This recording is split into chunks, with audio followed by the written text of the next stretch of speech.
Hello everyone, welcome to physics scholar. Myself Anu Kushwaha. UP PGT और GIC lecturer के इस lecture series में आज का हमारा टॉपिक है रोटेशनल मोशन। तो पूरा लेक्चर आज रोटेशनल मोशन के ऊपर होने वाला है और बहुत ही इंटरेस्टिंग टॉपिक है। आपको ये लेक्चर बहुत ही ज़्यादा पसंद आने वाला है। तो कॉपी पेन के साथ आप तैयार हो जाइए और अगर आप चैनल पर नए हैं तो चैनल को सब्सक्राइब कर लीजिए ताकि हर दिन सुबह 6 बजे नई वीडियो की अपडेट आपको मिलती रहे। और पीछे के लेक्चर को, ये है मैकेनिक्स का लेक्चर नंबर 17। अगर आपने पीछे के 16 लेक्चर्स को नहीं देखा है तो आप प्लेलिस्ट में जाकर इस लेक्चर को देख सकते हैं। तो चलिए शुरू करते हैं रोटेशनल मोशन टॉपिक। सबसे पहले हम इसमें बात करेंगे what is rigid body. What is rigid body. और हाँ, आप लोगों में से बहुत सारे लोगों का ये कहना है कि कुछ ये जो 100% इंग्लिश में चीज़ें हो रही हैं, लिखी जा रही हैं, उसमें कुछ हिंदी की भी मिलावट की जाए क्योंकि हिंदी भाषी स्टूडेंट्स भी जुड़े हुए हैं चैनल पर। तो रिजिड बॉडी ये जो टॉपिक है, सॉरी, इसके बाद जितने भी टॉपिक होंगे सब में हम लोग मतलब हिंदी और इंग्लिश दोनों को मिक्स करके देखेंगे ताकि किसी को भी किसी प्रकार की दिक्कत ना आए। ठीक है। तो रिजिड बॉडी जो टॉपिक है इसका मीनिंग क्या है, देखिए। रिजिड बॉडी या दृढ़ पिंड का मतलब होता है ऐसी बॉडी जिसके पार्टिकल्स जो हैं इनके बीच का सेपरेशन बहुत कम हो। यानी कोई भी ऐसी बॉडी जिनके पार्टिकल के बीच का सेपरेशन बहुत कम हो। तो सेपरेशन बहुत कम होने की वजह से आप रिजिड बॉडी के मासेस को कंटिन्यूअस मान सकते हैं। यानी रिजिड बॉडी का मतलब कि ऐसी बॉडी जिसमें दो पार्टिकल के बीच का सेपरेशन या जो डिफरेंस है वो बहुत कम हो। और ऐसे केस में आप इसमें मास का जो डिस्ट्रीब्यूशन है उसको आप क्या मान सकते हैं, कंटिन्यूअस मान सकते हैं। यानी कंटिन्यूअस डिस्ट्रीब्यूशन ऑफ मासेस आप ये मान सकते हैं। मासेस जो है वो लगातार है, ऐसा नहीं कि एक पार्टिकल यहाँ पर है फिर बीच में ये खाली है फिर एक पार्टिकल यहाँ पर है। तो ऐसा डिस्ट्रीब्यूशन होगा तो इसको हम बोलेंगे डिस्क्रीट डिस्ट्रीब्यूशन या विविक्त वितरण। तो रिजिड बॉडी का मतलब कि ऐसी बॉडी जिसके पार्टिकल के बीच का सेपरेशन बहुत कम हो, नेग्लिजिबल हो। तो आप इसमें मास का जो डिस्ट्रीब्यूशन है उसको आप कंटिन्यूअस मान सकते हैं, कंटिन्यूअस मास डिस्ट्रीब्यूशन। ठीक है। और एक और चीज यहाँ पर ध्यान रखनी है रिजिड बॉडी के बारे में कि रिजिड बॉडी उस बॉडी को बोलते हैं जिसके ऊपर फोर्स अप्लाई करने के बाद इनके किसी भी दो पार्टिकल के बीच में नेग्लिजिबल रिलेटिव डिस्प्लेसमेंट आता है। यानी कि नेग्लिजिबल रिलेटिव डिस्प्लेसमेंट। तो रिजिड बॉडी का मतलब ये इतनी बातें आपको ध्यान में रखनी है। तो रिजिड बॉडी ऐसी बॉडी होती है कि फोर्स अप्लाई करने के बाद उनके पार्टिकल के बीच कोई रिलेटिव डिस्प्लेसमेंट नहीं होता। दैट मीन्स इसका शेप जो है वो मेंटेन रहता है और इनमें पार्टिकल इतने ज़्यादा क्लोजली पैक्ड होते हैं, इतने नज़दीक होते हैं कि आप मास के डिस्ट्रीब्यूशन को एकदम कंटिन्यूअस मान सकते हैं, लगातार मान सकते हैं। तो ये जो बात है ये आपको ध्यान रखना है कहाँ पर, दो जगहों पर। पिछला लेक्चर जो था आपका लेक्चर नंबर 15, यानी पिछले से पिछला 16 से पहले 15 लेक्चर में सर्कुलर मोशन टॉपिक में हमने आपको रिजिड बॉडी बताया था। तो आपको ध्यान रखना है कि जो सर्कुलर मोशन और जो रोटेशनल मोशन हम पढ़ रहे हैं ऐसी बॉडी के लिए पढ़ रहे हैं कि मोशन करने के दौरान जब उसके ऊपर कोई फोर्स लग रहा हो उस टाइम उसके शेप में कोई चेंज ना आए। यानी हम रिजिड बॉडी के लिए सर्कुलर मोशन पढ़े थे और रिजिड बॉडी के लिए ही रोटेशनल मोशन पढ़ रहे हैं। ठीक है। चलिए, तो ये तो हुआ रिजिड बॉडी का सिंपल सा डिफिनीशन और उसका मीनिंग, इसको आपको ध्यान रखना है। और ये दूसरा और तीसरा पॉइंट सबसे ज़्यादा इंपॉर्टेंट है, बाकी तो है तो सब सेम ही। नेक्स्ट पॉइंट है आपका that is called moment of force. अब यहाँ से एक नए टर्म आपको मिलेंगे रोटेशनल मोशन में और ये लेक्चर अभी तक का मुझे लगता है कि सबसे बेस्ट लेक्चर होने वाला है। तो आपको बहुत ही इंटरेस्टिंग लगेगा और टॉपिक भी काफ़ी इंपॉर्टेंट है। तो मोमेंट ऑफ फोर्स या टॉर्क। मोमेंट ऑफ फोर्स या टॉर्क क्या होता है, इसको बोलते हैं टर्निंग इफेक्ट ऑफ फोर्स। अगर बहुत शॉर्ट में कहें तो इसको कह सकते हैं टर्निंग इफेक्ट ऑफ फोर्स।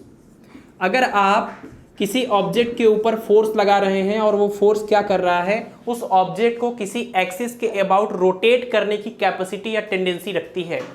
जैसे मान लीजिए कि अगर इस ऑब्जेक्ट पर आपने फोर्स लगाया और ये ऑब्जेक्ट ऐसे सीधे चली गई, तो ऐसे केस में ये चीज़ नहीं डिफाइन है। ये चीज़ कब डिफाइन है, जब आप कोई मान लीजिए कि ये दरवाजा है और ये एक्सिस से लगा हुआ ये दरवाजा है। तो जब आप ये फिक्स है, ठीक है ना, इसका एक्सिस है। तो जब आप इसके ऊपर फोर्स अप्लाई करेंगे तो ये क्या होगा, इस एक्सिस के अबाउट ऐसे रोटेट होने लगेगा। तो अगर आप किसी बॉडी के ऊपर फोर्स अप्लाई कर रहे हैं और वो फोर्स अप्लाई करने के बाद वो बॉडी किसी एक्सिस के अबाउट रोटेट करने की टेंडेंसी रखती है, तो ऐसे में डिफाइन होता है मोमेंट ऑफ फोर्स या टॉर्क। ठीक है। तो टॉर्क या मोमेंट ऑफ फोर्स का मतलब क्या होता है? मोमेंट ऑफ फोर्स का मतलब कि टर्निंग इफेक्ट ऑफ फोर्स। तो अगर फोर्स अप्लाई करने पर वो टर्न हो रहा है, रोटेट हो रहा है किसी एक्सिस के about, then it is called torque या मोमेंट ऑफ फोर्स। ठीक है। अच्छा, इसके पहले के एक लेक्चर में हमने आपको एक चीज बताया था कि जब भी कभी फिजिक्स में ये वर्ड यूज हो जाए मोमेंट, तो आपको समझ लेना है कि मल्टीप्लाई बाई डिस्टेंस तो होगा ही होगा।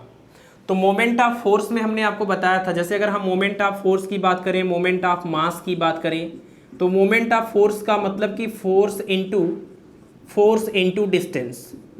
ठीक है, मोमेंट ऑफ फोर्स का मतलब होता है फोर्स इनटू डिस्टेंस। ऐसे ही अगर आप मोमेंट ऑफ मास निकालेंगे तो क्या आ जाएगा? मास इनटू में डिस्टेंस। तो जिस भी क्वांटिटी के साथ में, जैसे ये फोर्स है ना, तो फोर्स के साथ मोमेंट लिखा हुआ है, तो मोमेंट ऑफ फोर्स का मतलब कि फोर्स में डिस्टेंस से मल्टीप्लाई। मोमेंट ऑफ मास का मतलब कि मास में डिस्टेंस से मल्टीप्लाई। तो लास्ट लेक्चर में आपने देखा था ना, मोमेंट ऑफ मास जो ओरिजिन के अबाउट या सेंटर ऑफ मास अगर ओरिजिन पर लाई करता है तो मोमेंट ऑफ मास का जो सम होता है m r is equal to क्या आया था? 0 आया था। तो इस टर्म को हम बोलते थे मोमेंट ऑफ मास, क्योंकि मास में डिस्टेंस से मल्टीप्लाई हुआ है। तो बिल्कुल वैसे ही मोमेंट ऑफ फोर्स क्या है? तो फोर्स इनटू डिस्टेंस। लेकिन इसकी सही डिफिनीशन जो है वो इस तरीके से है। देखिए, अगर हम मोमेंट ऑफ फोर्स की बात करें कि मोमेंट ऑफ फोर्स कैसे कैलकुलेट किया जाएगा, तो मोमेंट ऑफ फोर्स जिसको हम टॉर्क भी कहते हैं, इसको टाउ से एक्सप्रेस किया जाता है। टाउ इज इक्वल टू, ये होता है displacement vector r into, displacement vector कह लीजिए या ये कह लीजिए कि एक्सिस ऑफ रोटेशन से जो फोर्स के लिए पॉइंट ऑफ एप्लीकेशन है उनके बीच का परपेंडिकुलर डिस्टेंस। तो अभी इसके बारे में बात करते हैं जब हम यहाँ पर डायग्राम बनाएंगे। तो tau is equal to r cross F, ये इसका मेन फार्मूला होता है टॉर्क कैलकुलेट करने का, और ये हमने वेक्टर के फॉर्म में भी लिख दिया है। तो इसे यही फार्मूला आप याद रखिए। अगर आपको मैग्नीट्यूड दिया है तो सीधे सीधे मल्टीप्लाई करिए, अगर वेक्टर्स के फॉर्म में दिया हुआ है तो क्रॉस प्रोडक्ट करिए। और क्रॉस प्रोडक्ट करते टाइम भी ये ध्यान रखना है कि आर वेक्टर पहले होगा और एफ बाद में होगा। ठीक है। तो tau equal to r cross F, इसमें आर क्या है, एफ क्या है? तो देखिए, मान लीजिए ये कोई है एक्सिस और इसमें ये कोई ऑब्जेक्ट इस तरीके से है, ये कोई ऑब्जेक्ट है, और इस ऑब्जेक्ट में आपने क्या किया कि इस ऑब्जेक्ट में यहां पर एक फोर्स लगाया, यहां पर ऐसे। तो ये जो आपने फोर्स लगाया, फोर्स तो आपने यहां पर लगाया, लेकिन जो पॉइंट ऑफ एप्लीकेशन है उस पॉइंट ऑफ एप्लीकेशन का इसको बोलते हैं लाइन ऑफ एक्शन, है ना। पॉइंट ऑफ एप्लीकेशन का ये लाइन ऑफ एक्शन है। तो एक्सिस ऑफ रोटेशन से लाइन ऑफ एक्शन के बीच की जो परपेंडिकुलर डिस्टेंस है, ठीक है, जो परपेंडिकुलर डिस्टेंस है, ये परपेंडिकुलर डिस्टेंस आर, तो इसी को हम बोल रहे हैं वेक्टर आर। तो वेक्टर आर और ये अगर वेक्टर एफ है तो आर क्रॉस एफ, तो आर क्रॉस एफ जब करेंगे तो आपको टाउ मिल जाएगा। ठीक है। तो आर क्या है यही आपको ध्यान रखना है। R is the perpendicular distance, perpendicular यानी लंबवत दूरी है, perpendicular distance between axis of rotation and line of action of force, line of action of force. Force का जो लाइन ऑफ एक्शन है उसके और जो एक्सिस ऑफ रोटेशन है उसके, इन दोनों के बीच का जो परपेंडिकुलर डिस्टेंस होता है ये आर वही वैल्यू है। तो tau equal to r cross F का वेक्टर फॉर्म भी याद रखिएगा।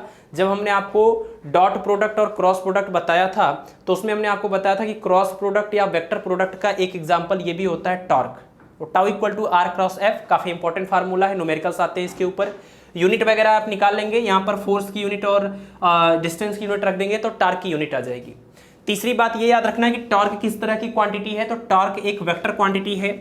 टॉर्क कैसी क्वांटिटी है? एक वेक्टर क्वांटिटी है, और ये एक ऐसा वेक्टर है जो आर और एफ की क्रॉस प्रोडक्ट से आता है।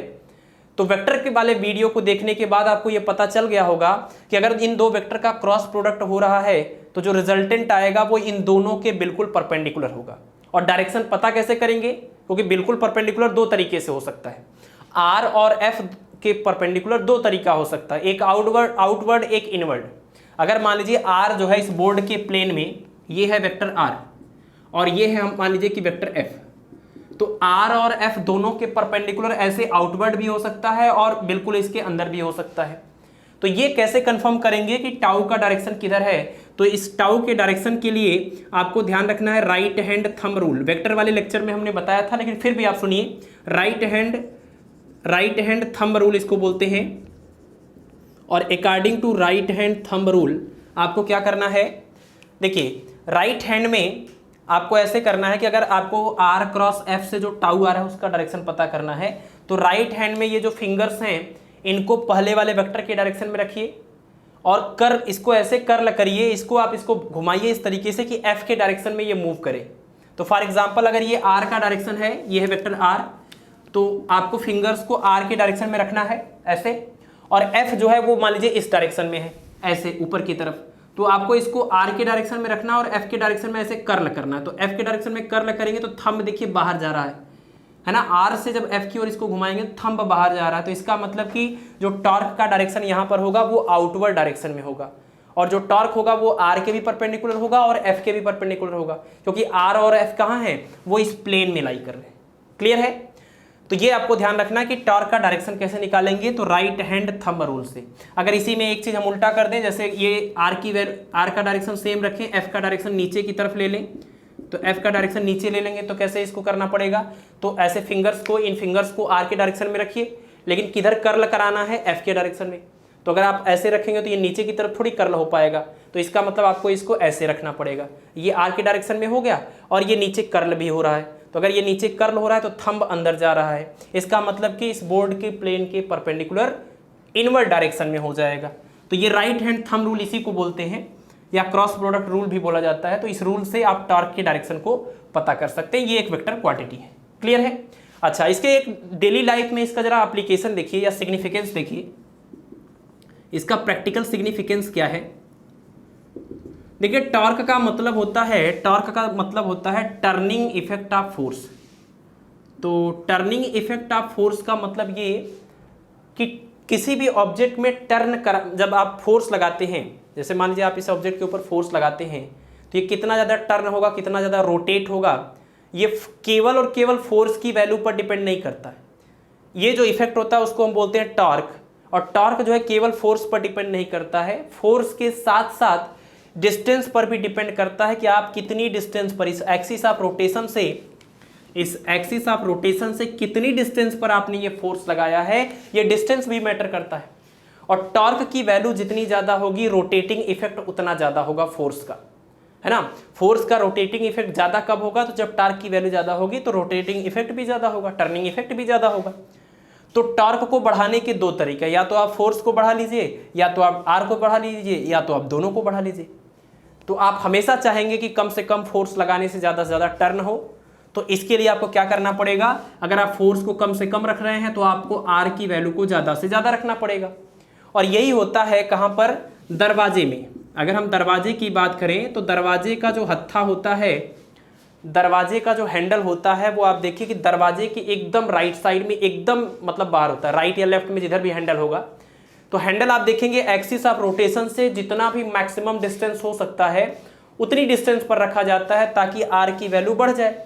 और आर की वैल्यू बढ़ जाएगी तो थोड़ा सा भी फोर्स लगाएंगे तो टॉर्क काफ़ी ज़्यादा होगा, और टॉर्क ज़्यादा होगा तो रोटेटिंग या टर्निंग इफेक्ट ज़्यादा हो जाएगा, जिसकी वजह से वो दरवाज़ा आराम से खुल जाता है या घूम जाता है।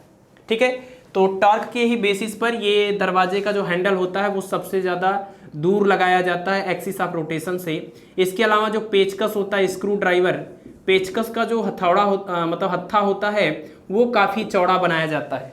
और वो चौड़ा क्यों बनाया जाता है, ताकि एक्सिस ऑफ रोटेशन से जो डिस्टेंस हो जाए फोर्स का वो ज़्यादा हो जाए, ताकि टॉर्क की वैल्यू इंक्रीज हो जाए। तो कम फोर्स लगा के भी, है ना, उसको स्क्रू ड्राइवर का हम यूज कर सकते हैं।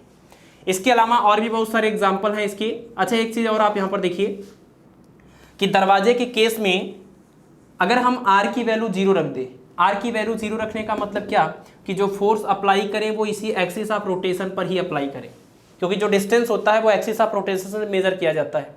तो अगर हम force he axis of rotation पर लगाएंगे तो आर की वैल्यू हो जाएगी 0, और आर की वैल्यू 0 हो जाएगी तो टाउ हो जाएगा 0।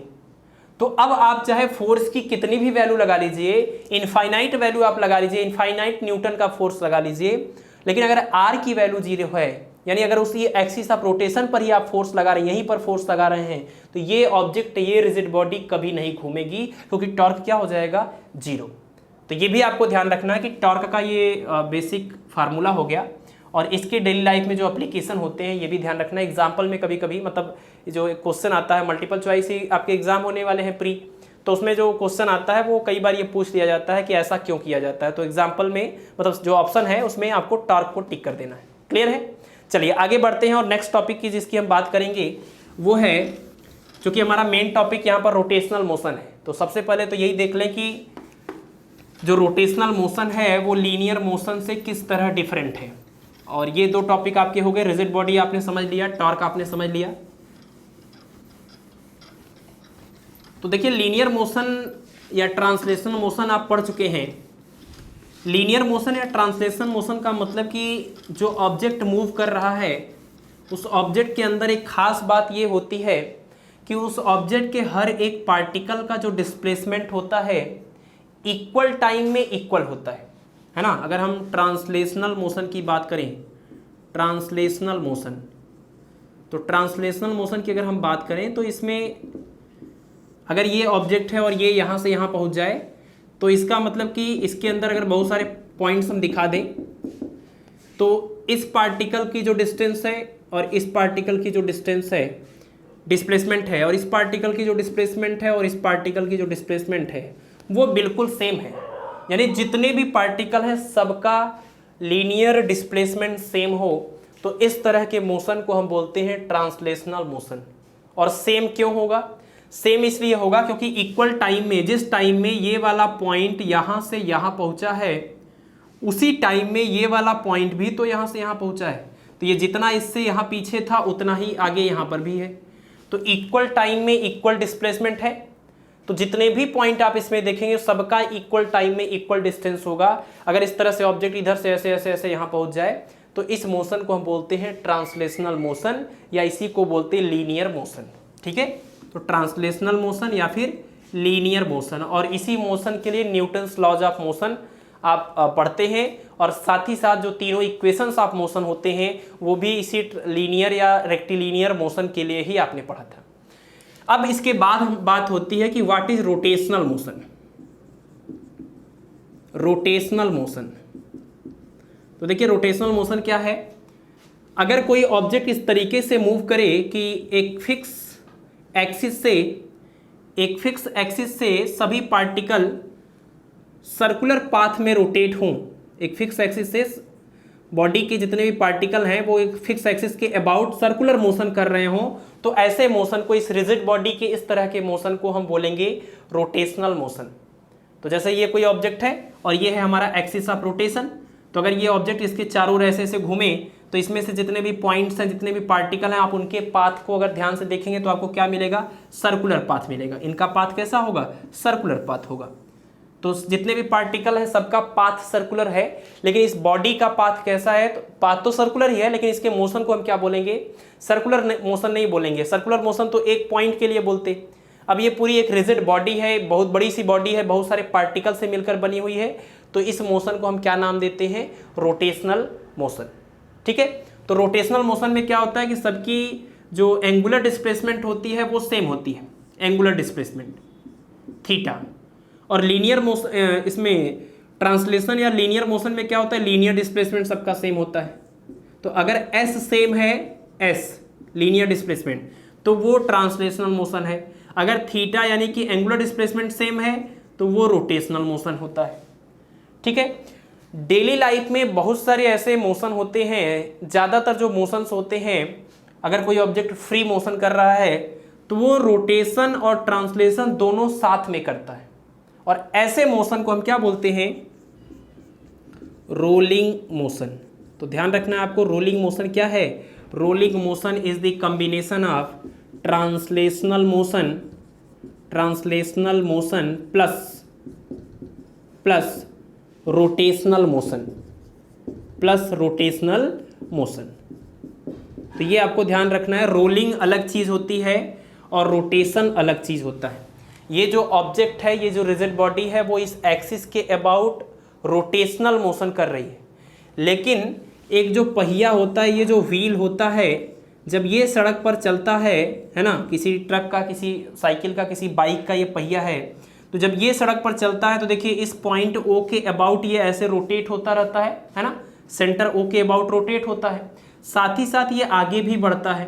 तो आगे बढ़ते बढ़ते अगर ये यहाँ तक पहुँच गया तो ज़रा आप देखिए क्या क्या हुआ। अगर ये यहाँ से यहाँ तक पहुँच गया तो इतना लीनियर डिस्प्लेसमेंट हो गया, यानी ट्रांसलेशनल मोशन है।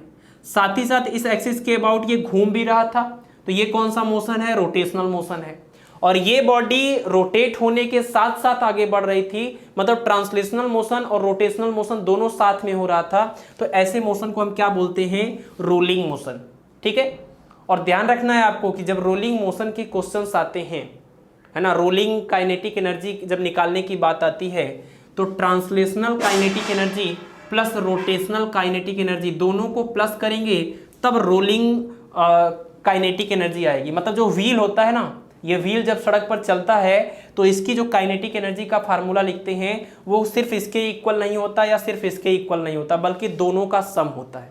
तो आपको इस पॉइंट को ध्यान से देखना है। Rolling motion is the sum of या is the combination of translational plus rotational motion. Clear? चलिए नेक्स्ट टॉपिक की बात कर लेते हैं। Next topic is angular velocity and angular acceleration. तो एंगुलर वेलोसिटी और एंगुलर एक्सीलरेशन आपने सर्कुलर मोशन में पढ़ रखा है, सेम चीज यहां पर भी है, कुछ भी डिफरेंट उसमें नहीं है, लेकिन फिर भी आप देख लीजिए। मान लीजिए ये है एक्सिस ऑफ रोटेशन, और इस एक्सिस ऑफ रोटेशन के अबाउट ये कोई बॉडी है जो घूम रही है। तो ये जब बॉडी घूम रही है तो यहाँ से किसी टाइम, है ना, यहाँ से किसी टाइम यहाँ पर जाएगी, इधर पहुँचेगी, और इसमें मान लीजिए एक पार्टिकल की अगर हम बात करें तो कोई पार्टिकल यहाँ था और वो अभी यहाँ पर है। तो एक्सिस ऑफ रोटेशन के किसी पर्टिकुलर पॉइंट से आप देखेंगे तो कुछ ये एंगल बना रही होगी, और यहाँ पर कुछ ये लीनियर डिस्टेंस होगा। तो ये जो एंगल बनता है इसको बोलते हैं एंगुलर डिस्प्लेसमेंट, और ये जो लेंथ यहाँ पर कवर हुआ है इसको हम बोलते हैं लीनियर डिस्प्लेसमेंट। एंगुलर डिस्प्लेसमेंट के रेट ऑफ चेंज को एंगुलर वेलोसिटी बोला जाता है। तो ये दोनों टर्म आप सर्कुलर मोशन में पढ़ चुके हैं, फिर से सेम चीज़ है। ये एंगुलर वेलोसिटी क्या होती है? तो angular velocity is equal to angular displacement upon time interval. अगर एवरेज वैल्यू की बात करेंगे तो delta theta upon delta t कहते हैं, और अगर इंस्टेंटेनियस की बात करेंगे, इंस्टेंटेनियस, तो ये आता है omega equal to d theta upon D t के इक्वल। तो ये है आपका एंगुलर वेलोसिटी का फार्मूला। एंगुलर वेलोसिटी के बाद एक टर्म आया था, पिछले भी टॉपिक में आपने देखा था, वो था एंगुलर एक्सेलरेशन। तो एंगुलर एक्सेलरेशन क्या होता है? तो rate of change of angular velocity, इसको अल्फा से एक्सप्रेस करते हैं। अल्फा इक्वल टू होता है D omega upon D T, अगर हम इंस्टेंटेनियस एक्सेलरेशन की बात करें तो ये है इंस्टेंटेनियस एंगुलर वेलोसिटी, ये है instantaneous angular acceleration. Angular acceleration और लीनियर एक्सेलरेशन के बीच में रिलेशन भी होता है, जो कि आप पहले ही पढ़ चुके हैं। यहाँ पर भी एंगुलर वेलोसिटी और लीनियर वेलोसिटी के बीच में एक रिलेशन होता है, और इसके साथ ही साथ एंगुलर डिस्प्लेसमेंट और लीनियर डिस्प्लेसमेंट के बीच में भी रिलेशन होता है। तो क्या क्या रिलेशन थे? S is equal to r into theta, ये पहला रिलेशन था। दूसरा रिलेशन था omega is equal to v is equal to r into में ओमेगा, और तीसरा जो रिलेशन था वो था a equal to r into alpha, जिसमें आर क्या है? वो सर्कुलर पाथ का रेडियस है, और थीटा है एंगुलर डिस्प्लेसमेंट, ये है लीनियर डिस्प्लेसमेंट, ये है एंगुलर वेलोसिटी और ये है लीनियर वेलोसिटी, ये है एंगुलर एक्सेलरेशन और ये है लीनियर एक्सेलरेशन। तो ये तीनों इक्वेशन आप पहले भी पढ़ चुके हैं। तो रोटेशनल मोशन में ये एज इट इज रहते हैं, कोई चेंज की जरूरत नहीं रहती है। ठीक है, चलिए नेक्स्ट टॉपिक की बात करेंगे। बहुत ही जरूरी टॉपिक है मोमेंट ऑफ इनर्शिया, और बहुत सारी बॉडीज के मोमेंट ऑफ इनर्शिया की भी हम बात करेंगे। तो सबसे पहले हम आपको बताते हैं व्हाट इज इनर्शिया। तो इनर्शिया अगर आप समझ जाते हैं तो मोमेंट ऑफ इनर्शिया भी समझ जाएंगे। तो न्यूटन्स लॉज ऑफ मोशन की अगर हम बात करें, है ना, लीनियर मोशन में न्यूटन्स लॉज ऑफ मोशन में, लॉज ऑफ मोशन, तो न्यूटन्स लॉज ऑफ मोशन में आपने एक टर्म पढ़ा था दैट इज कॉल्ड इनर्शिया, यानी कि जड़त्व। और इनर्शिया पर आधारित न्यूटन का जो फर्स्ट लॉ था उसको बोलते थे लॉ ऑफ इनर्शिया, यानी जो फर्स्ट लॉ ऑफ मोशन है that is also called as law of inertia. Law of inertia, तीन टाइप की इनर्शिया की बात हमने उसमें की थी, inertia of rest, inertia of motion और इनर्शिया ऑफ डायरेक्शन। इसका मतलब ये कि इनर्शिया, ये जो टर्म है इनर्शिया का मतलब होता है रेजिस्टेंस या अपोजिशन, है ना, रेजिस्टेंस टू चेंज। कोई भी ऐसी चीज जो अपने अंदर चेंज नहीं देखना चाहती है दैट इज कॉल्ड इनर्शिया। अगर ऑब्जेक्ट रेस्ट में है और वो मोशन में नहीं जाना चाहती, वो रेस्ट में रहना चाहती है, that is inertia of rest. और अगर ऑब्जेक्ट मोशन में है तो वो चेंज करके रेस्ट में नहीं जाना चाहती, that is inertia of motion. और अगर ऑब्जेक्ट एक पर्टिकुलर डायरेक्शन में जा रही है तो डायरेक्शन वो चेंज करके दूसरे डायरेक्शन में नहीं जाना चाहती, that is inertia of direction. तो 3 तरह की इनर्शिया होती है लीनियर मोशन में, inertia of rest, inertia of motion, inertia of direction. Inertia का मतलब क्या? Resistance to change. जो भी कंडीशन में है वो वैसे ही रहना चाहते हैं, यही होती है प्रॉपर्टी इनर्शिया की। जैसे बहुत सारे लोगों को मैंने देखा है, जैसे बहुत सारे स्टूडेंट्स होते हैं, हमेशा वो रोते रहते हैं कि बहुत परेशान है, बहुत मजबूर है, कोई एग्ज़ाम नहीं निकल पा रहा है, क्या करें। लेकिन वो अपनी आदत नहीं छोड़ रहे हैं, मोबाइल दिन भर चलाना है, वैसे ही सोना है, उसी अवस्था में रहना है, अपने अंदर वो चेंज ही नहीं करना चाहते हैं। इसका मतलब उनके अंदर इनर्शिया की प्रॉपर्टी आ गई। उस इनर्शिया की वजह से वो अपनी आदतों में चेंज नहीं कर रहे हैं, जिसकी वजह से उनका फ्यूचर, उनका भाग्य भी अंधेरे में पड़ गया है। ठीक है, तो ये आपने लीनियर मोशन में इनर्शिया टर्म पढ़ा हुआ था। और इसमें हमने आपको एक चीज़ और बताया था कि inertia is directly proportional to mass. Inertia is directly proportional to mass. जिस ऑब्जेक्ट का मास जितना ज़्यादा होगा उसके अंदर इनर्शिया की प्रॉपर्टी भी उतनी ज़्यादा होगी। जैसे अगर एक ऑब्जेक्ट छोटा सा है और एक ऑब्जेक्ट बहुत भारी सा है, तो इसके अंदर जो इनर्शिया की प्रॉपर्टी होगी वो इसके कंपैरिजन में ज़्यादा होगी। ज़्यादा इनर्शिया होने का मतलब ज़्यादा रेजिस्टेंस टू चेंज। ज़्यादा रेजिस्टेंस टू चेंज का मतलब ये अपने कंडीशन में चेंज के लिए बहुत ज़्यादा अपोज करेगी, और बहुत ज़्यादा अपोज करेगी तो चेंज करने के लिए आपको बहुत ज़्यादा फोर्स अप्लाई करना पड़ेगा। तो जितना ज़्यादा इनर्शिया उतना ज़्यादा फोर्स की requirement for the change in its present condition. इसकी वर्तमान अवस्था को बदलने के लिए आपको उतना ज़्यादा फोर्स लगाने की जरूरत पड़ेगी अगर इतना इसके अंदर बहुत ज़्यादा इनर्शिया है तो आप जानते हैं कि छोटे ऑब्जेक्ट जो होते हैं अगर उनको मूव करना भी आसान होता है, और अगर मूव कर रहे हैं तो उनको रोकना भी आसान है। लेकिन बड़े ऑब्जेक्ट को पहली बात तो मूव करना मुश्किल होता है। क्यों? क्योंकि इनके अंदर इनर्शिया ऑफ रेस्ट है और बहुत ज़्यादा है, तो इनको मूव कराने के लिए बहुत फोर्स की जरूरत पड़ती है। और एक बार आपने फोर्स लगा के मूव करा दिया तो अब इनको रोकना मुश्किल है, क्योंकि इनर्शिया ज़्यादा है। मोशन में आ गए तो मोशन में रहना चाहते हैं। That is called inertia of rest, inertia of motion and inertia of direction. तो ये लीनियर मोशन में, न्यूटन्स लॉज ऑफ मोशन में हमने डिटेल में इसके बारे में डिस्कस किया था। आज का टॉपिक ये नहीं है, लेकिन इसी से रिलेटेड है। रोटेशनल मोशन में भी ऐसा ही एक टर्म आता है, लेकिन इसको हम इनर्शिया नहीं बोलते, इसको हम बोलते हैं मोमेंट ऑफ इनर्शिया। देखिए फिर से मोमेंट टर्म आ गया है ना। तो पीछे हमने आपको बताया मोमेंट का मतलब कि मल्टीप्लाई बाई डिस्टेंस पक्का है, तो मोमेंट ऑफ इनर्शिया। तो जैसे इनर्शिया टर्म होता है लीनियर मोशन में रेजिस्टेंस टू चेंज, वैसे ही मोमेंट ऑफ इनर्शिया होता है रोटेशनल मोशन में। रोटेशनल मोशन में resistance to change. Linear motion में ऑब्जेक्ट के अंदर ये जो प्रॉपर्टी होती है इस तरह की, उसको हम इनर्शिया बोलते हैं। लेकिन सेम प्रॉपर्टी जब रोटेशनल मोशन में डिस्कस करते हैं तो उसको इनर्शिया ना बोल के मोमेंट ऑफ इनर्शिया बोलते हैं। दैट मीन्स कहने का मतलब ये कि अगर ये है एक्सिस ऑफ रोटेशन, अगर ये है एक्सिस ऑफ रोटेशन और ये कोई एक बॉडी है, मान लीजिए इसके चारों तरफ यहाँ पर इस तरह से ये एक बॉडी है, तो ये जो बॉडी है जब उसको आप इस एक्सिस के अबाउट रोटेट कर देते हैं तो वो भी अगर रोटेट हो रहा है तो रोटेट होते ही रहना चाहता है। अगर रुक गया है तो फिर वो चलना नहीं चाहता है। तो रोटेट अगर हो गया है और इसके अंदर बहुत ज़्यादा इसका मोमेंट ऑफ इनर्शिया है, यानी इसके अंदर इनर्शिया की प्रॉपर्टी बहुत ज़्यादा है, तो अगर एक बार रोटेट होने लगा, घूमने लगा गोल गोल, तो फिर इसको रोकना मुश्किल हो जाएगा, या रोकने के लिए बहुत ज़्यादा फोर्स नहीं बोलेंगे, बहुत ज़्यादा टॉर्क की ज़रूरत पड़ेगी। इसको रोकने के लिए बहुत ज़्यादा टॉर्क की ज़रूरत पड़ेगी। लीनियर मोशन में ऑब्जेक्ट को रोकने के लिए आपको फोर्स की ज़रूरत पड़ती है, यहाँ पर ऑब्जेक्ट को रोकने के लिए टॉर्क की ज़रूरत पड़ती है। तो जितना ज़्यादा इसके अंदर मोमेंट ऑफ इनर्शिया की प्रॉपर्टी होगी, उसको रोकने के लिए उतना ज़्यादा आपको टॉर्क अप्लाई करना पड़ेगा। टॉर्क मतलब tau equal to r cross F, तो यानी उतना ज़्यादा फोर्स भी अप्लाई करना पड़ेगा। ठीक है, तो ये है मोमेंट ऑफ इनर्शिया। तो मोमेंट ऑफ इनर्शिया की वजह से आप जरा देखिए कि मोमेंट ऑफ इनर्शिया पहली बात किस चीज़ पर डिपेंड करता है। जैसे इनर्शिया तो मास पर डिपेंड करता है, बहुत ही क्लियर सी बात है।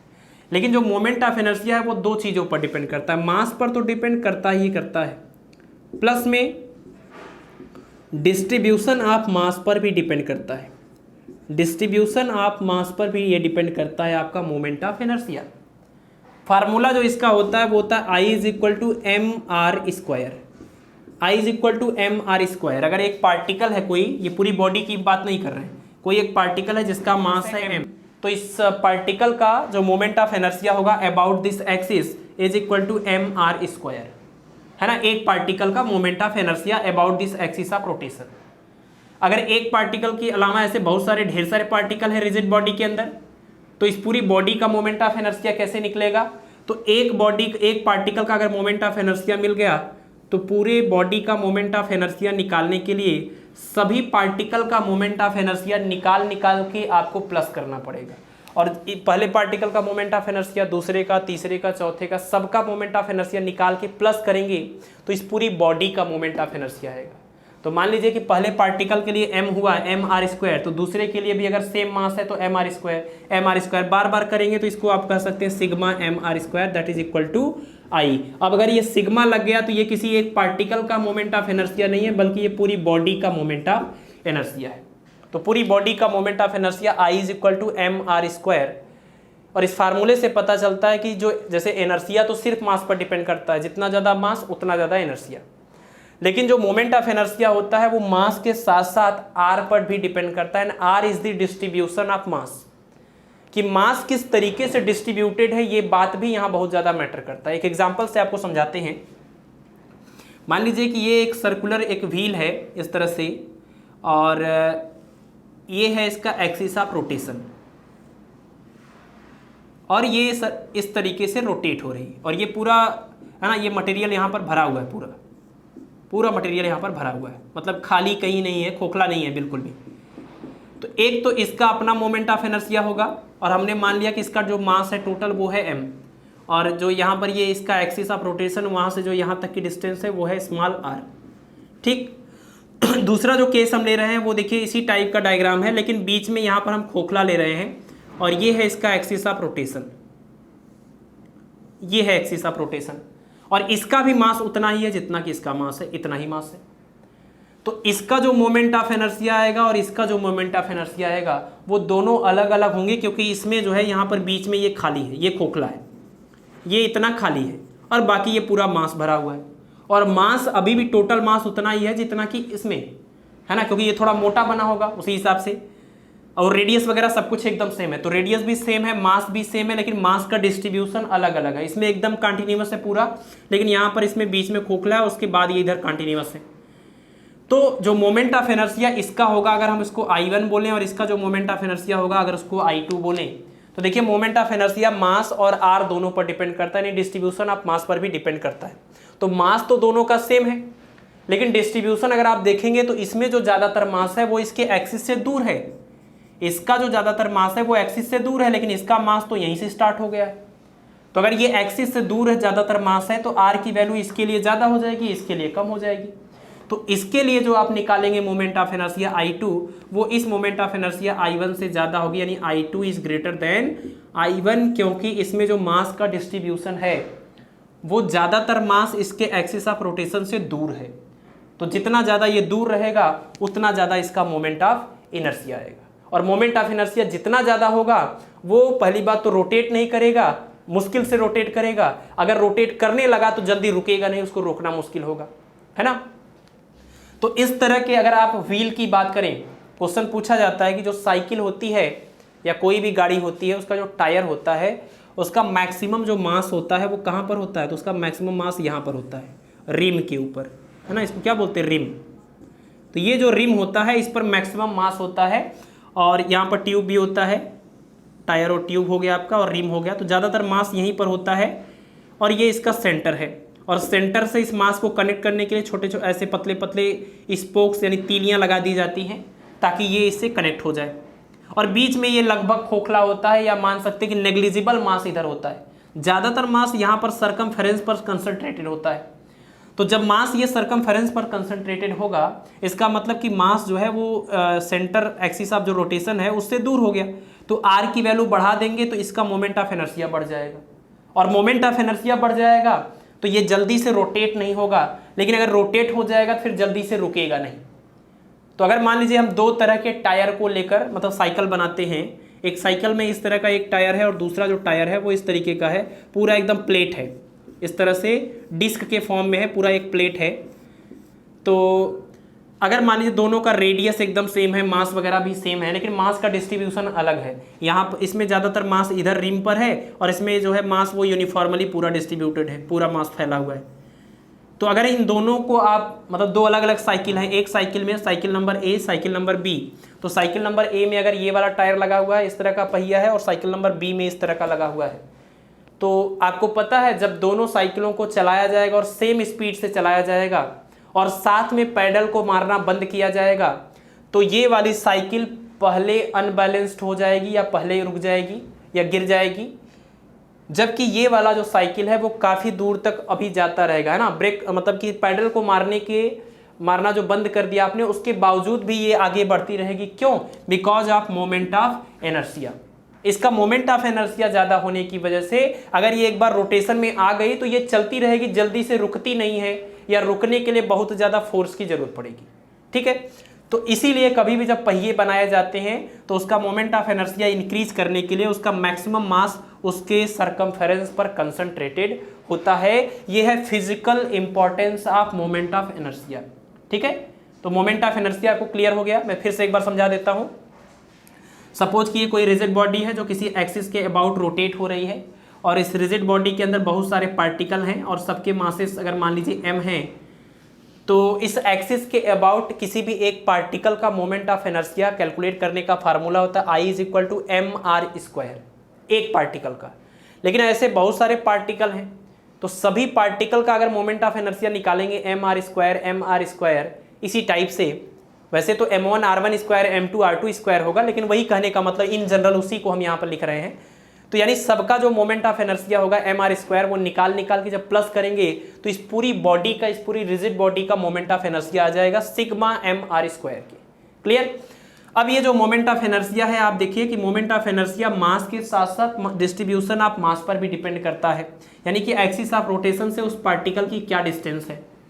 तो ये मास के साथ साथ डिस्ट्रीब्यूशन ऑफ मास पर भी डिपेंड करता है। इसके हमने दो एग्जांपल आपको दिए कि इस केस में जो मोमेंट ऑफ इनर्शिया होगा वो इसके मोमेंट ऑफ इनर्शिया से ज़्यादा होगा, क्योंकि इसका ज़्यादातर जो मास है वो इसके एक्सिस ऑफ रोटेशन से दूर कंसंट्रेटेड है, और आर की वैल्यू ज़्यादा होने से आई की वैल्यू ज़्यादा होगी, और आई की वैल्यू ज़्यादा होने से इनर्शिया आ गया, इसका मतलब कि चेंज नहीं करना चाहेगी। तो अगर ये एक बार रोटेशन में आ गई तो जल्दी से वो रेस्ट में नहीं आना चाहेगी, अगर वो रेस्ट में है तो जल्दी से रोटेशन में नहीं आना चाहेगी। तो अगर ये दोनों रुके हुए हैं तो इसको घुमाने में आपको ज़्यादा टॉर्क लगाना पड़ेगा, इसको घुमाने में कम टॉर्क लगाना पड़ेगा। लेकिन अगर दोनों घूमने लगे तो रोकने में आपको, इसको रोकने में भी ज़्यादा टॉर्क लगाना पड़ेगा, क्योंकि इनर्शिया है, ये अपनी स्टेज को चेंज नहीं करना चाहती, तो रोकने में भी आपको ज़्यादा टॉर्क लगाना पड़ेगा इसके कंपेरिजन में। बिल्कुल वैसे ही यहाँ पर एग्जाम्पल आपने व्हील का लिया, ये वाला जो व्हील है वो पैडल को मारने के बाद भी ये चलती रहती है इनर्शिया की वजह से, लेकिन ये जल्दी से रुक जाती है। ठीक है, तो ये है physical importance of moment of inertia. काफ़ी इंपॉर्टेंट टॉपिक है, आपको बहुत ध्यान से इसको समझना है। एक और चीज़ यहीं पर बता देते हैं, फिर मोमेंट ऑफ इनर्शिया को थोड़ा सा और डिस्कस करेंगे। देखिए, किसी भी बॉडी का अगर आपको मोमेंट ऑफ इनर्शिया निकालना है तो ये एक तरीका तो ये है सिग्मा mr² का तरीका पूरी बॉडी का। दूसरा तरीका ये होता है कि हर एक बॉडी का अपना एक सेंटर ऑफ मास होता है, जैसे आपने पीछे पढ़ा हर एक बॉडी का अपना एक सेंटर ऑफ मास होता है।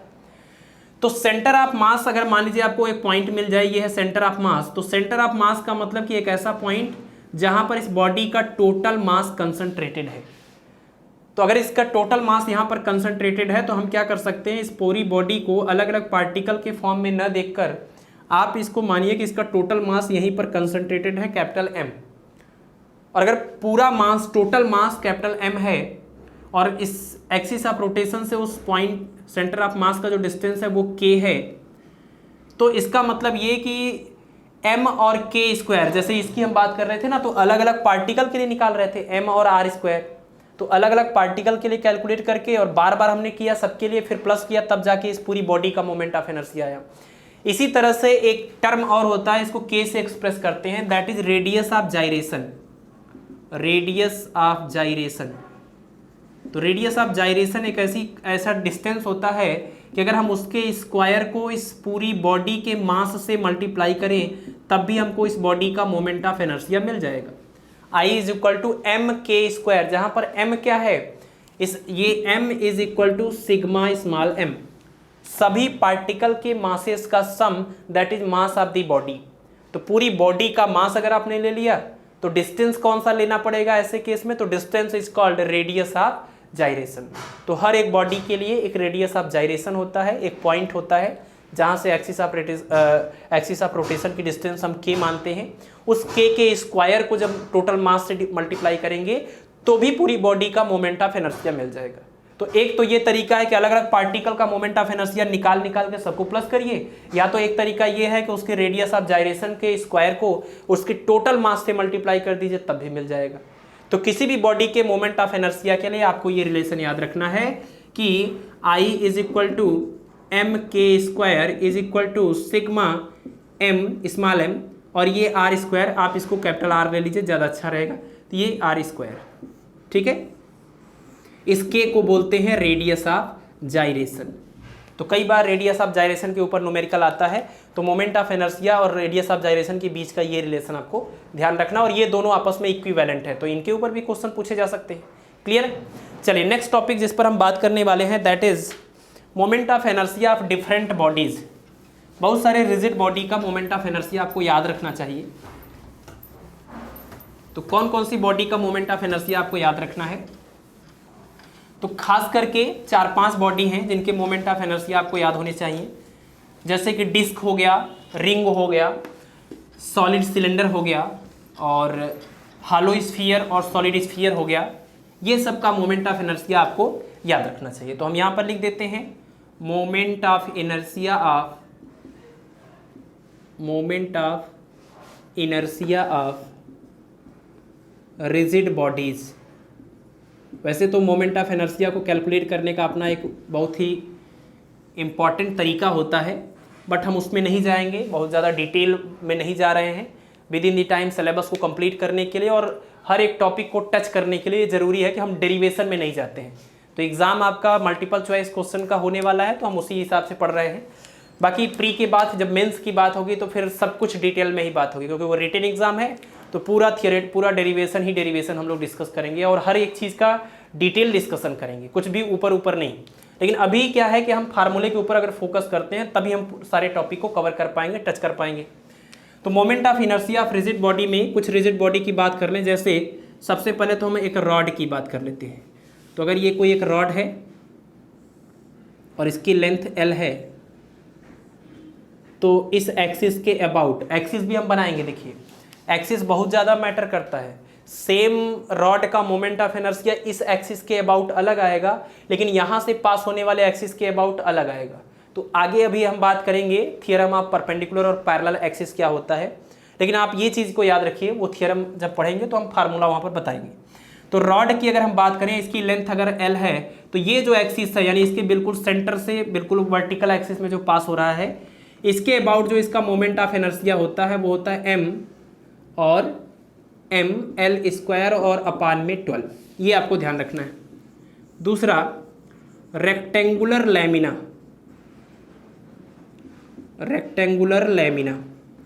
लैमिना क्या होता है, थोड़ी सी थिकनेस भी हो और लेंथ और ब्रेड्थ हो तो इसको रेक्टेंगुलर लैमिना बोलते हैं ना। थोड़ी सी थिकनेस भी होती है इसके अंदर, लेकिन वो थिकनेस लेंथ या ब्रेड्थ की कंपैरिजन में नेग्लिजिबल होती है, तो इसको हम बोलते हैं रेक्टेंगुलर लैमिना। तो अगर इसकी लेंथ L है और इसकी विड्थ B है, तो रेक्टेंगुलर लैमिना का जो मोमेंट ऑफ इनर्शिया आता है वो आता है m L square plus B square upon 12। और किस एक्सिस के अबाउट, तो चाहे आप इस एक्सिस के अबाउट निकालेंगे तब भी यही आएगा और इस एक्सिस के अबाउट निकालेंगे तब भी यही आएगा।